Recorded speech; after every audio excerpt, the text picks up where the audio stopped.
दोस्तों सभी लोगों को मेरा राधे राधे, जय श्री कृष्णा, नमस्ते, प्रणाम।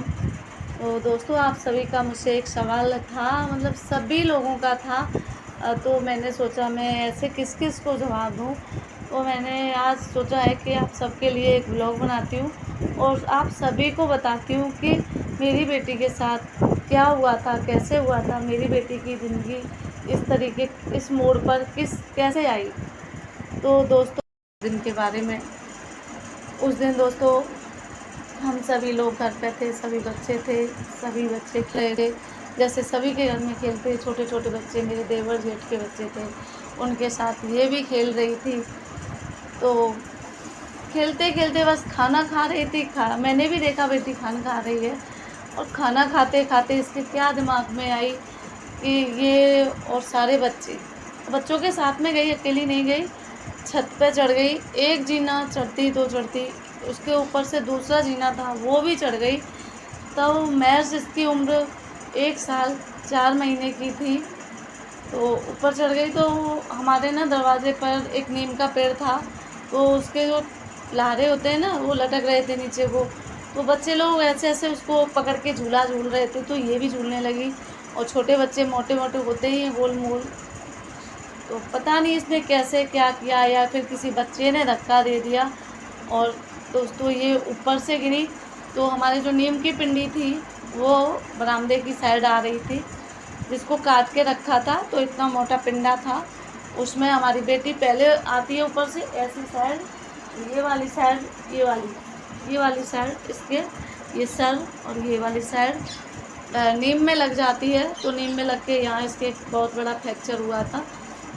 तो ये वाली जब साइड नीम में लगती है तो पलट जाती है बेटी हमारी, पलट करके ऐसे करके नीचे चली जाती है, करीब 12 फुट नीचे जाती है ज़मीन पर। और दोस्तों वो ज़मीन भी हमारी बिल्कुल पक्का फर्श था। तो वैसे ही ऐसे गिरती है ना बेटी इस साइड से आके, तो बेटी का इस साइड से ये ऐसी जाके हमें ज़मीन पे मिलती है। हम सब लोग भागते हैं, जब तक आवाज़ होती है गिरने की। तो हमारी बेटी को यहाँ पे थोड़ा सा, ये आप देख सकते हैं, जूम करके दिखाओ। तो ये वाला होल हुआ था, यहाँ से थोड़ा सा खून निकला था, और ये वाला जो हिस्सा है ना माथे का, ये बैठ गया था। और यहाँ पे एक फ्रैक्चर हुआ था इसके उस टाइम। तो ये फ्रैक्चर, ये तो सब जुड़ गए, लेकिन गाइस ये वाला अभी तक नहीं जुड़ा। और जैसे ही ये गिरी थी दोस्तों, तो हम सब लोग घबरा गए थे, कुछ भी सोच नहीं पा रहे थे, समझ नहीं पा रहे थे हम क्या करें क्या ना करें। एकदम से कुछ ना देख, किसी ने कुछ ना देखा, बस उठाया, बेटी को लेके भाग लिए। तो तब हम अपने गांव लोहरई में रहते थे, हमारा गांव में जो कि सिरसागंज विधानसभा में पड़ता है। और हमारा ज़िला तो आपको पता ही है, फिरोजाबाद ज़िला है उत्तर प्रदेश में। तो हम वहाँ से लेके भागते हैं सुकावा के लिए। तो डॉक्टर लोग यहाँ पे मना कर देते हैं कि भाई यहाँ नहीं। और बेटी का गिरते ही ये छोटा सा मुंह था, तब बच्ची का इतना बड़ा मुंह हो जाता है, ये कान वगैरह थे ना दिखते भी नहीं थे, कान इतना फेस हो गया था बड़ा कि कान नहीं दिख रहे थे, क्योंकि इतनी ज़्यादा सर में 3 फ्रैक्चर होना मामूली बात नहीं थी। और जैसे ही हम लोग सुखावाद से मना कर दिया था डॉक्टरों ने, वो आगरा के लिए लेके गए।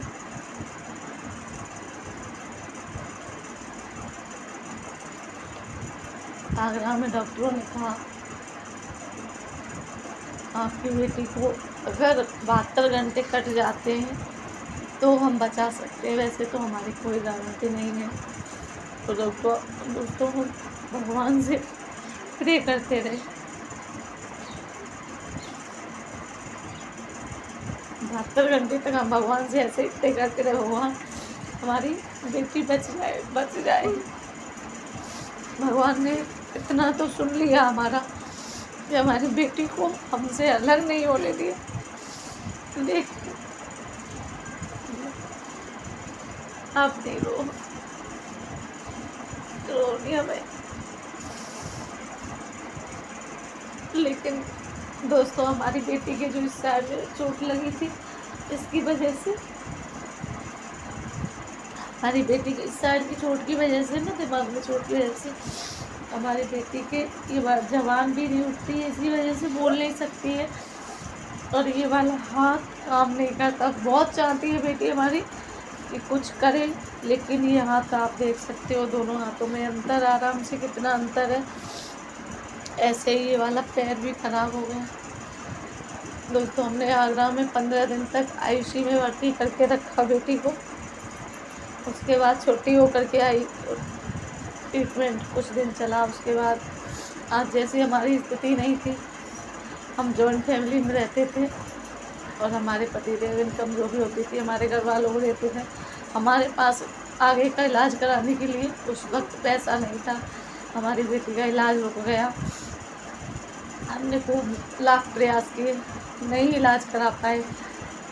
बाद में पैसा हुआ भी, फिर हमने फिर दिखाया आगरा में, सैफई में, दिल्ली में, लेकिन दोस्तों सभी डॉक्टरों ने हाथ खड़े कर दिए।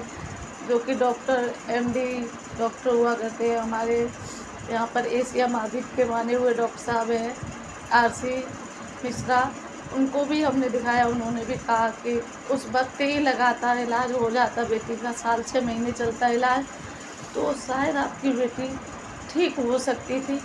अब जो है ना, इसके दिमाग की बारीक बारीक नसें थी उस टाइम, बाल जैसी पतली पतली, वो नसें ब्लॉक हो गई हैं। अब इसको ठीक कर पाना शायद संभव नहीं है। फिर भी हमने काफ़ी इलाज करा, दिल्ली भी दिखाया, सैफई दिखाया, काफ़ी कुछ करा जो कुछ हम कर सकते थे। लेकिन लास्ट में हमें पंथ हॉस्पिटल है ना दिल्ली में, वहाँ पे डॉक्टर थी शीला दीक्षित, उन्होंने कहा कि आप फालतू का प्रयास ना करो, काफ़ी प्रयास कर चुके हो, आपके 2 बच्चे और भी हुए छोटे छोटे, और 2 छोटे छोटे बच्चे, कुछ ही जब बिटिया गिरी थी हमारी, उसके कुछ समय बाद हमारी छोटी बेटी आ गई थी, कुछ महीने बाद, उसके 1.5-2 साल बाद हमारा बेटा भी आ गया था हमारी ज़िंदगी में। तो प्रॉब्लम ही प्रॉब्लम आ गई थी, 2 बच्चे छोटे छोटे, ये भी छोटी थी, अपाहिज थी, फैमिली का कोई सपोर्ट नहीं था। और आप समझते हो जब पैसा ना हो तो कोई किसी का नहीं होता है, प्रॉब्लम कोई भी दे सकता है।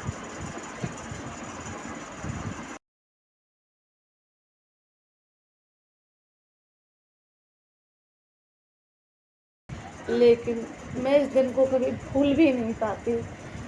मैं दिन दिन में हर दिन जितनी बार अपनी बेटी का मुंह देखती हूँ ना, उतनी बार मेरे लिए कलेश हो जाता है। मैं उतनी बार दुखी होती हूँ, उतनी बार टूट जाती हूँ। मुझे समझ नहीं आता है मैं अपनी बेटी के जीवन बनाने के लिए क्या करूँ, क्या नहीं करूँ। और आज भी मैं डॉक्टर्स की तलाश में रहती हूँ, कोई ऐसा डॉक्टर मिल जाए मेरी बेटी को ठीक कर दे। दोस्तों मैं हर जगह, हर डॉक्टर के पास गई, हर जगह गई उम्मीद के साथ कि मुझे यहाँ नहीं तो वहाँ, ये नहीं तो वो, कोई ना कोई तो ऐसा मिलेगा जो मेरी बेटी को ठीक कर देगा। लेकिन दोस्तों आज मेरी बेटी 18-19 साल की हो रही है, कोई भी डॉक्टर मुझे ठीक करने वाला नहीं मिला। जो भी मिला, हर किसी ने दावा किया अपना, हम ठीक करेंगे, हम ठीक करेंगे। मैंने डॉक्टर क्या, भगत सियाने, मंदिर, मस्जिद, सब जगह जा जा के देखा। मंदिरों में गई, वहाँ पे गुल्लक लगी हुई थी, चोला चढ़ाओ इतने रुपए, इतने दिनों मंदिर की सफाई करो, इतने दिनों ऐसा करो, इतने दिनों वैसा करो। ना जाने मैंने क्या क्या नहीं किया मेरी बेटी के लिए। मैंने हर कुछ किया, लेकिन मेरी बेटी को कहीं भी इतनी सी भी कोई भी फ़ायदा नहीं हुई जा कर के।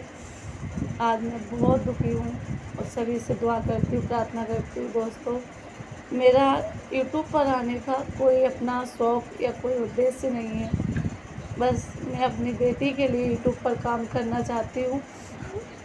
और मैंने अपने चैनल का नाम, लोग पूछते हैं आपने माँ बेटी ऑफिशियल क्यों रखा है। दोस्तों मैंने अपनी बेटी की वजह से अपने चैनल का नाम माँ बेटी ऑफिशियल रखा है। दोस्तों कि मेरी बेटी है, मैं इसके साथ वीडियो बनाने का सोचती हूँ। अगर दोस्तों आपको मेरा वीडियो अच्छा लगा हो तो मेरे वीडियो को सभी लोग लाइक करना, ज़्यादा से ज़्यादा, और फॉलो करना, आगे बढ़ाना मेरी बच्ची को, मेरे वीडियो को शेयर करना सभी तक। और दुआ करती हूँ भगवान से, हे भगवान आप अगर हो इस दुनिया में कहीं भी, मेरे जैसा दुख मेरे किसी भी भाई बहन को नहीं देना। और मैं क्या ही कहूँ बहन भाइयों, आप लोग मेरे साथ, मेरा दुख तो है सो है, आप लोग कोई भी मत रोना नहीं मेरे लिए, मेरी बेटी के लिए। मैं नहीं चाहती हूँ कि मेरे चाहने वाले, मेरे बहन भाई किसी के भी आँख में आंसू आए। मेरी ज़िंदगी में मेरा कोई कर्म होगा जो मुझे इतना दंड मिला है, लेकिन मैं चाहती हूँ मेरी तो फैमिली कोई भी दुखी ना हो। और हो सके तो कोई डॉक्टर हो आपकी नज़र में ऐसा कोई, तो आप लोग ज़रूर बताइएगा। मेरे चैनल पर कमेंट करके मुझे बताना, तो मैं ज़रूर दिखाने की कोशिश करूँगी। और सभी की मैं आभारी हूँ, मेरी यूट्यूब फैमिली मुझे यहाँ तक लेकर के आई। मैं आप सभी को कोटि-कोटि प्रणाम करती हूँ और आगे भी ऐसे ही नमन प्रणाम करती रहूँगी।